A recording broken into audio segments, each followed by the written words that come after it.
Hello, I'm Bill Martin. I'd like to welcome you to On the Banks. On the Banks is a fraternity podcast where we meet brothers, hear their stories, and celebrate the shared values of Phi Gamma Delta. Our guest for this segment is Tim Kilduff, Kent State, 1968. Tim is a resident of Hopkinton, Massachusetts, which happens to be the starting point of the Boston Marathon. He is also president and founder of the 26.2 Foundation, which promotes and supports the sport of marathoning at the local, regional, national, and global levels. As race director for the Boston Marathon from 1983 to 1984, Tim organized and led a team that saved the marathon during a period of operational and financial crisis and ensured the success it enjoys today. His contributions to the marathon have continued since that time. Professionally, Tim has over 40 years of experience in corporate affairs, organization, management, and communications. He also has had extensive involvement in Phi Gamma Delta, currently serving as Archon Vice President. Tim Kilduff, thank you for joining us today. No, Bill, thank you. It's a real privilege to be able to talk to you and share a little bit of information about this international concept of marathoning. Very good. Very good. Well, I used to be a runner myself. I never got up to the marathon level, but I've always been interested. So I've been looking forward to this conversation. Just to kick things off, referencing your role as race director for the Boston Marathon, 1983 to 84. What was your involvement with the Boston Marathon prior to your becoming race director? You know, I happen to have run track both high school and college, so obviously I had an interest in running. You move to Hopkinton, the start of the Boston Marathon, and you can't help but become absorbed in this global concept. So it sort of grew on me. I became involved in the marathon and have been involved since, in some way, shape, or form, since 1980. My first introduction was as chairman of a little committee in Hopkinton, the Hopkinton Marathon Committee, that was formed to protect Hopkinton's interests. The marathoning, it was beginning a very steep growth period, and the local communities and towns weren't prepared for the increased numbers. So the town had to pull together a committee to protect Hopkinton's interests. And that includes things, by the way, like porta-johns. They weren't nearly enough. Yeah. Well, and you mentioned that was probably around the time of the publication of a book called Runner's World. Not Runner's World. What was it? Jim Fix was the author of the book. I've forgotten the name of it, but that was you're absolutely right. It was. That's about the time. Yeah. Yes. Yeah. So I remember that as a track and running fan. And I also want to say, for those track and running fans like me who are out there, you mentioned that you had participated in track. I want to let them know, if they're wondering what was your event, it was the hurdles, correct? That's correct. That's right. So you were a hurdler when you were competing on the track. What does the race director do? The race director of the Boston Marathon, what did that person do, and how were you selected? How did you come into that position? You know, that really is a very interesting question. So back in the early 1980s, the marathons were beginning to develop. Essentially people would come to the line, they'd shoot the gun, and people would run the distance. But the Boston Marathon started in 1897. And let me give you just a little history. 1896, first modern Olympics. A large portion of the U.S. Olympic team was made up of runners from the Boston Athletic Association. They go to Athens, they compete. Officials saw for the first time a long distance race that was incorporated into the marathon. The idea was to map out a course. The most logical course was to run from Marathon, Greece, which was the site of the Battle of Marathon, 490 BC to Athens. That became the first long distance race in the history of the Olympics. There were Boston officials. They liked the idea. They come back to Boston and run the first Boston Marathon in 1897. And that's a very distinguishing point about the marathon, the Boston Marathon. It is the oldest continuously run marathon on an annual basis. That's a major, major differentiator. Most people would argue that it ranks in terms of its influence in the sport, along with the Olympic marathon. Mm-hmm. Sure. 1982, the marathon was under the management of the Boston Athletic Association. There was an attempt to more than an attempt to sell the rights of the Boston Marathon. There was tremendous upheaval. The BAA almost lost their control of the Boston Marathon, and ensued a major political and legal battle to maintain the rights. So we at that point, there were a lot of things that were happening in Boston, not just Boston, in the sport of marathon. One, professionalism was entering into the sport. These marathoners wanted to receive compensation, prize money, appearance fees, that sort of thing. So they were interested in moving the Boston Marathon off its historical base. In addition, the organization, the Boston Athletic Association, there was tremendous public backlash about the possibility of selling the race. So there ensued a legal battle to gain the rights back. Mm-hmm.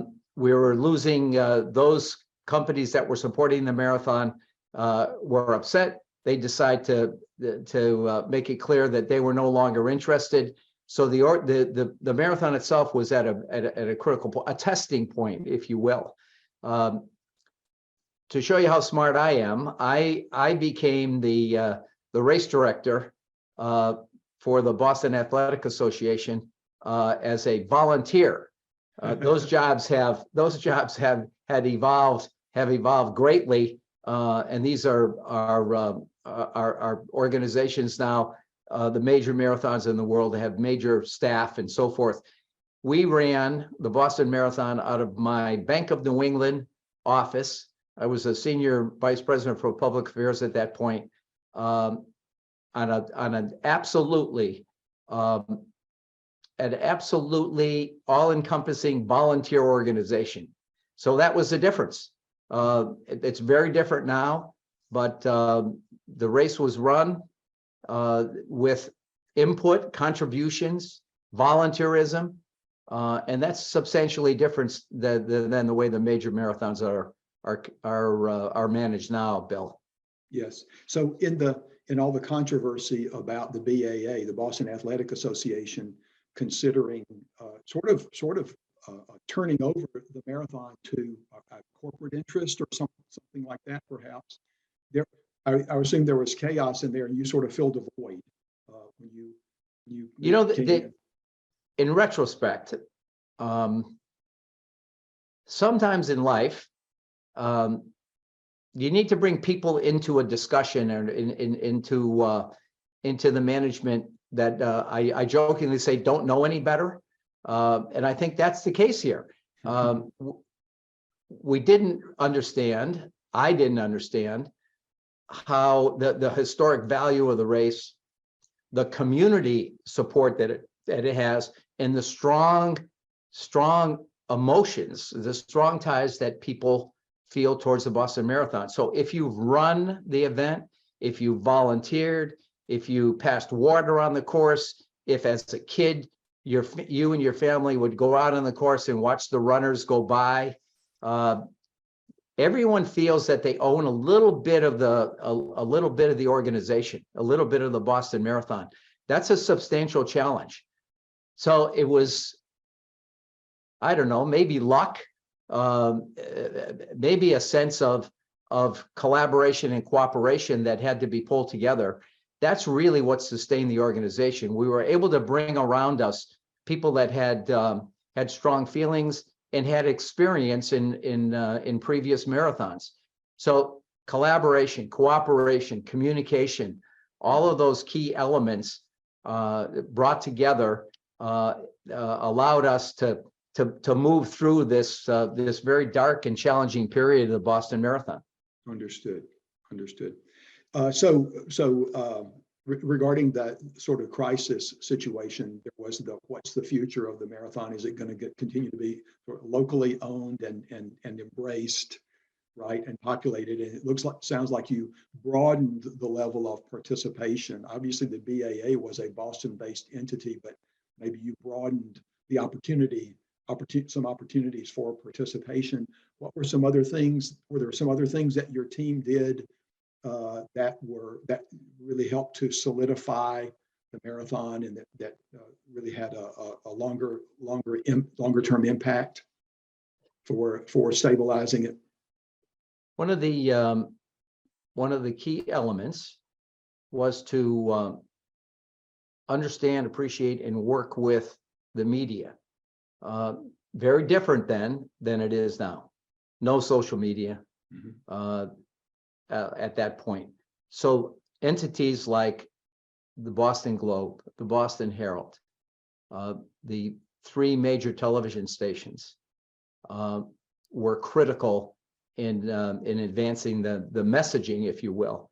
The fact that the BAA was committed to continuing the marathon, the Boston Marathon, but there was a challenge. This was in-depth reporting. And so that was a critical element. The other was to communicate with the public entities, if you will, from the governor's office all the way down to the local mayors. The Boston Marathon runs through 8 communities, cities and towns. That was an important element because they had been providing a lot of the volunteer structure, public safety along the course, so forth.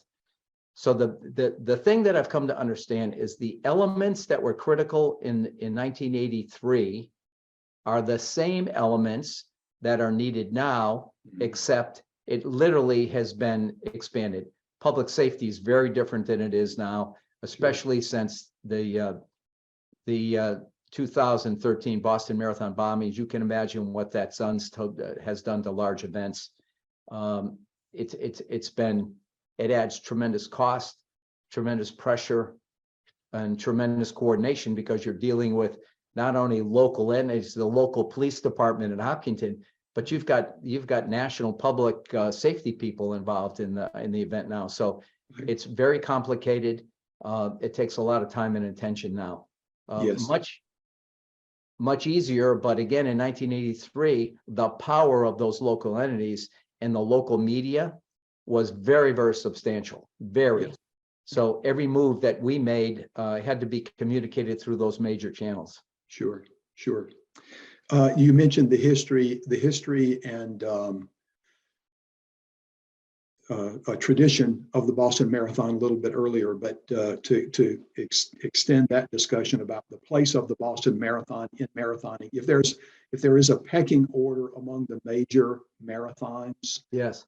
Now, and you're biased, but where does the Boston Marathon fit in the pecking order among the major marathons that have developed over the recent decades? Well, here's the real secrets, if you will. I've touched on one, and that is the oldest continuous annual marathon in the world. During the both World Wars, the BAA continued. They had military teams that created relay teams, so the event continued. COVID, they did the same thing. The marathon had to at 1 year became virtual, but they've gotten through every critical point in history. That's number one. Number two, the course. The original Olympic marathon course runs from Marathon, Greece, the site of the Battle of Marathon, to Athens. It is hilly, is not even a fair description. Many Olympic marathoners consider the run from Marathon to Athens to be the toughest marathon course in the world. So when the BA officials came back, they wanted to find something similar. So they literally went west from Boston. The race was originally, the first race was run out of Ashland, a town adjacent to Hopkinton. And in 1924, when the marathon course was extended and became official, the race was moved to Hopkinton. So those are two real key elements. The other in Boston is that they instituted qualifying times in Boston. This is a major differentiator. And that's because it starts in a small town. The roads are relatively narrow. So officials were concerned about overpopulating the entries. Boston still has qualifying standards, which is a point of contention in some circles, but we still do. So that's a third differentiator. There are now, they established something called the marathon majors. The marathon majors include Tokyo, Berlin, Boston, Chicago, London, and New York. These are very, very big, well run, and with large entries. But none of them can replicate those three strong elements that Boston has. Understood. New York is 50,000 people, for example. Right. Boston's probably this year will be about 30. Yeah.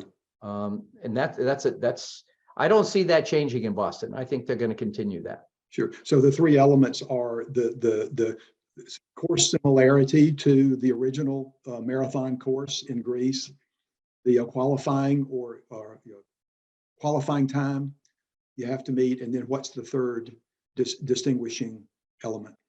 The oldest, the annual, okay, the annual nature of the event. Gotcha. Right. Okay. And a year from this coming Patriots Day will be the 100th anniversary of Hopkinton as the starting point, right? Because it was 1924. So you're a little more than a year away from the 100th anniversary of Hopkinton, celebrating Hopkinton as the starting Bill, point. I am confident when I say there is no other local entity, local community like Hopkinton that has the kind of connection it does to the Boston Athletic Association and to the marathon. It just doesn't exist anywhere. Hopkinton has literally its own marathon footprint, and it goes way, way back. The Brown family, whose homestead was in Hopkinton at one point. At one point, the Brown family, George V. Brown, his son Walter Brown, were involved in the Boston Celtics, the Boston Bruin, and the Boston Gardens, and the marathon. That family were really, you talk about sports legends, local sports legends. Both Walter Brown and George V. Brown, for example, are in the Hockey Hall of Fame in Toronto, Canada.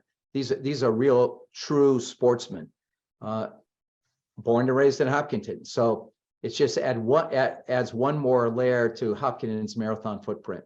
Yeah, great. So broadly, looking at the broader picture of marathoning, what's the state of marathoning today? Evolving, changing. Pretty much, if it hasn't hit, it will very shortly. There are more women running marathons now than men. Wow. That's important. The introduction of charity runners, raising funds through running a marathon is it's brought a new level of runner into the marathoning. Years ago, again, go back to Boston's qualifying standards. The qualifying standards, you have to work to achieve them. A marathoner, you got to do two things. if you're smart, first of all, you got to raise the funds like Dana-Farber or Cancer Institute or Brigham and Women's 26.2 Foundation.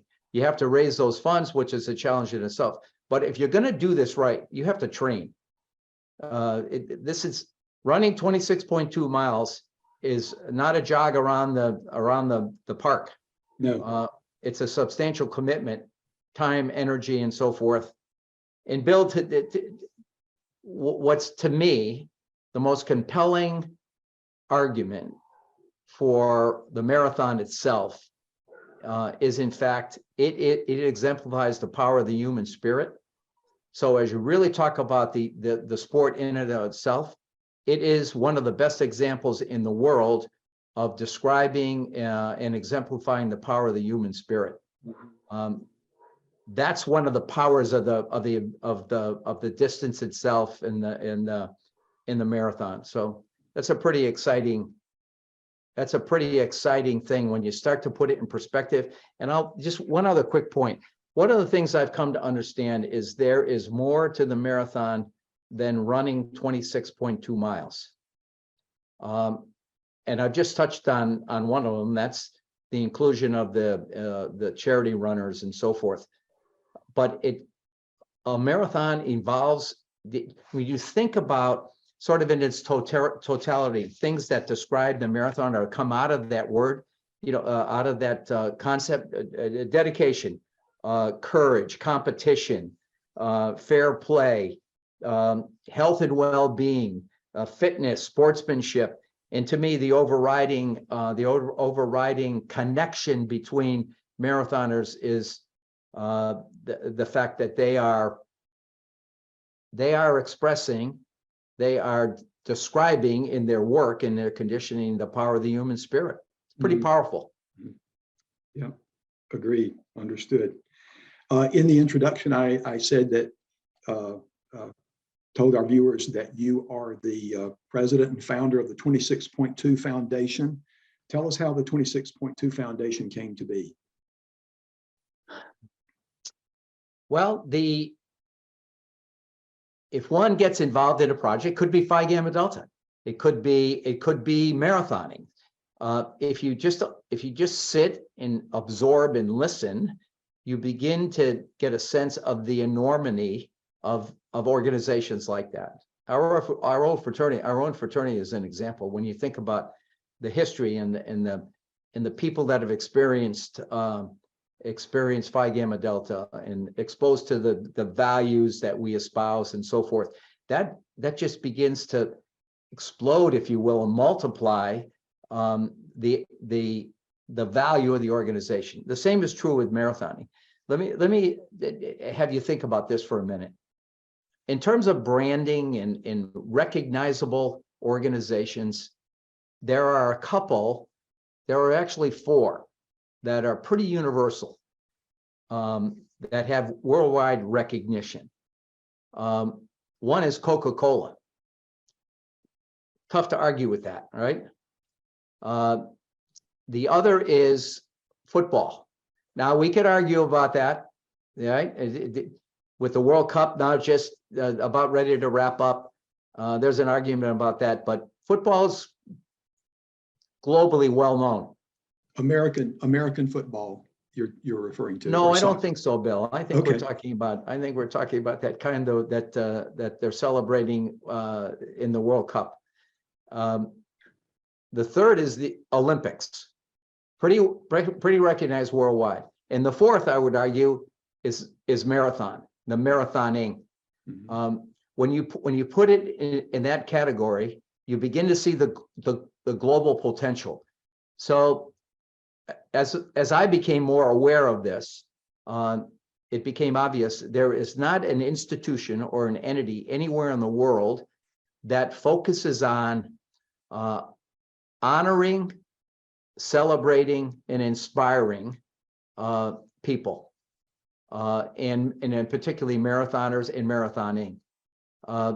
So we began to sort of massage that, saw the potential of creating a facility, an entity, if you will, that would honor, celebrate, and inspire. thought that originally the original idea was to create a museum. Brought some very smart people in that got us to realize that in order to be successful, an institution or a building or a structure or a facility needed to be more than a marathon and a hall of fame. It needed to have a much larger component. And that component ends up being educational in nature, creating a global network and so on and so forth. So that was the original idea. We're on our way now. We're about ready to launch a capital campaign. We've built a vision that calls for a very state-of-the-art, very interactive visitor experience. And we'll be on our way with that capital campaign in the next few weeks.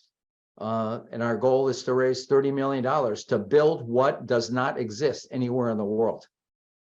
So the Marathon Center would have the museum, the typical things you'd have, but it would be akin to, and I think you've kind of drawn some analogies to some of the halls of fame, some of the sports halls of fame, Right.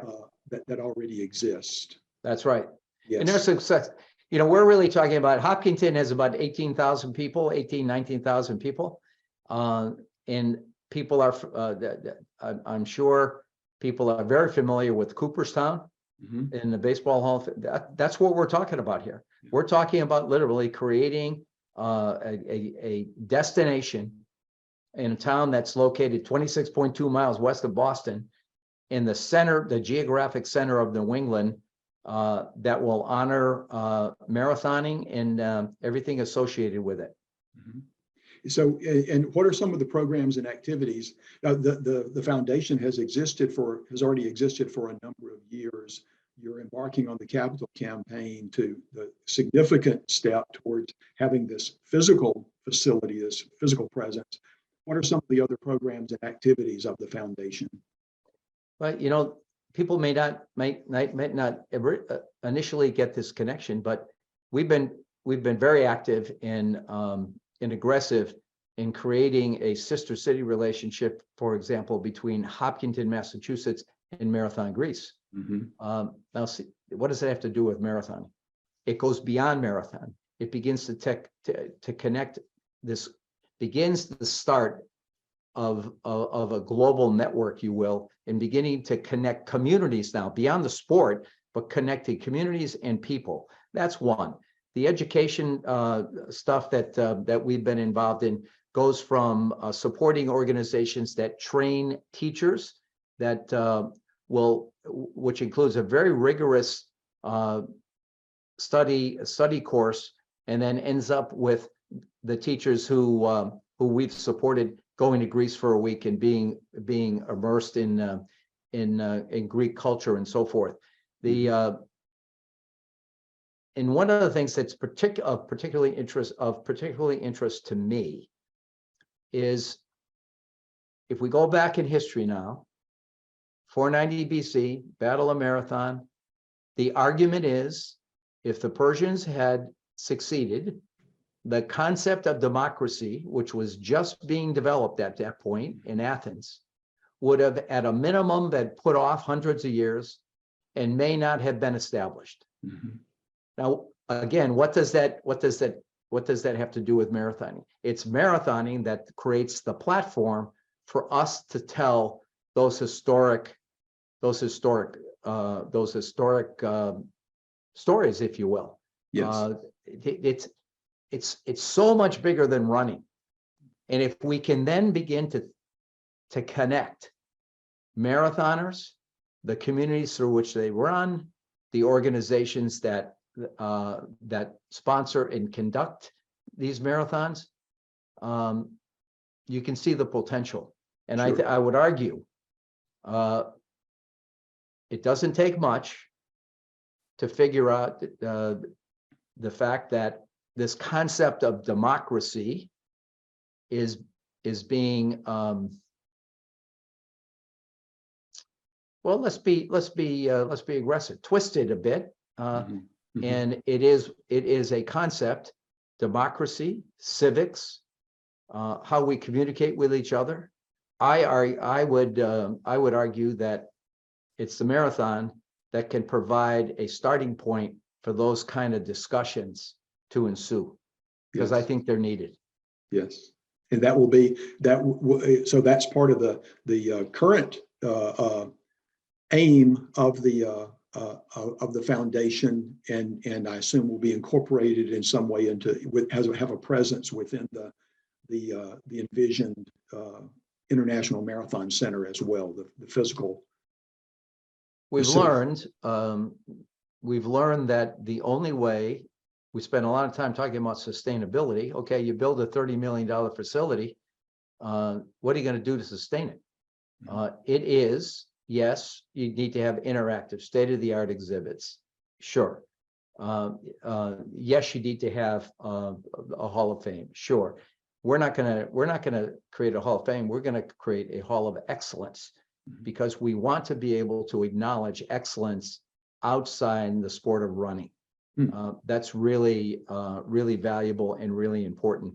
The third is, eventually we will expand beyond the marathon run to other endurance activities. And those are phenomenal, inspiring stories that are just laying out there to be brought in and shared. Sure. And then finally, this concept, this educational concept, none of the following will work unless you have this very, very substantial, serious, well thought out education program that reaches out to people of all ages. Yeah, yeah. Sounds exciting. I look forward to visiting. Well, we'll make sure that that you get an invitation when we open the doors. How's that? All right, sounds good. So if brothers want to find out more about the 26.2 Foundation, what can they do? Well, pretty simple. Website is simple. It's 26-2.org. 26-2.org. We just refreshed our website. Be interested in people's feedback. But who knows where this connection, this idea of talking to our membership, our brotherhood that is composed of people that have lots of interesting experiences. Lord knows where these kinds of these concepts are going to lead, where it will lead to. So we're looking forward to. We very much appreciate the opportunity to share a little bit about the sport of marathoning, and particularly the International Marathon Center, Bill. And I mean that sincerely. Great. Well, it's been good to have the discussion with you, Tim, and to learn more about the state of marathoning, the Boston Marathon, the role of Hopkinton, your role. Brothers are always interested in knowing how Fijis are connected to some of these events that are in the news. I'm a sports trivia buff, and the name of the runner who actually ran the first marathon from Marathon to Athens is not really sports trivia, but for a lot of people it is. So we need to give brothers just a little bit of sports trivia to take away from this viewing and listening that they're doing to this segment. Phidippides, is that correct? Depending on how you pronounce it, Phidippides, Phidippides. I've heard it a couple of different ways. Yeah. Interesting story in and of itself, but yeah. Was the first marathoner who took that news of the victory at marathon victory. You can imagine what it was like. Yeah. First modern Olympics, 100,000 people sitting in a marble stadium, which obviously still exists in Athens, and being greeted by your fellow countrymen when you come into that stadium. Yes. Pretty moving. Yes, I'm sure. Well, this has been a great conversation, Tim. Good luck with your work for the foundation and the 26.2 Foundation, and thanks for being with us today. Well, Bill, we appreciate the opportunity, and lest we forget, God bless Phi Gamma Delta. Amen. Amen. There are many, many other interesting stories in Phi Gamma Delta involving our brothers. We hope you'll join us again for another segment of On the Banks. And until next time, I'm mighty proud to be a Fiji.